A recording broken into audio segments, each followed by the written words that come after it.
नेपाली त्यसै जलविद्युत उत्पादन गर्न सक्छ नेपालमा चाहिँ अहिलेसम्मको सबभन्दा ठुलो जलविद्युत उत्पादन गर्ने भनेको चाहिँ अप्पर कामाकोशी हाइड्रो पावर हो अनि यसको चाहिँ 456 मेगावाट उत्पादन गर्छ हामीले चाहिँ एउटा त्यस्तै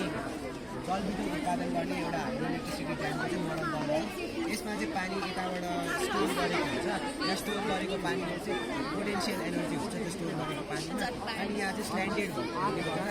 तलबाट स्पिडमा जान्छ अनि यता चाहिँ टर्बाइन जस्तो हुन्छ टर्बाइन जस्तो हुन्छ र टर्बाइन घुमेर चाहिँ इलेक्ट्रिसिटी प्रड्युस हुन्छ त्यहाँ इलेक्ट्रिसिटी प्रड्युस गर्ने materials one step up transformer one step up transformer चाहिँ अब त्यो इलेक्ट्रिसिटी आएकोहरू जतिलाई चाहिँ अलिक बढाउँछ अनि त्यसरी सब प्लान्टमा पुग्यो भने त्यो one step डाउन ट्रान्सफर्मर जान्छ त्यहाँ ट्रान्सफर्मर चाहिँ 220 भनेको त्यो जुन करेन्ट आउँछ त्यसले चाहिँ 220 हुँदैन किनभने अरू हाई भोल्टेज चाहिँ हाम्रो इलेक्ट्रिक अप्लायन्सेसहरूलाई ड्यामेज गर्न सक्छ अनि 220 भोल्टलाई चाहिँ अब ट्रान्सफर्मर खै म ड्यामेज गर्दा देखिरहेको छ अनि त्यसको कोइलबाट चाहिँ तपाईँको हाउसबाट चाहिँ देखेन त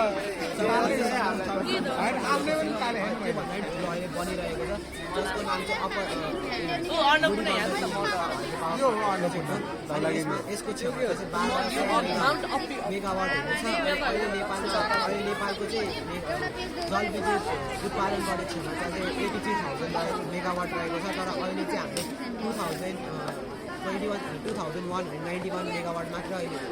उत्पादन गर्न सकेको छ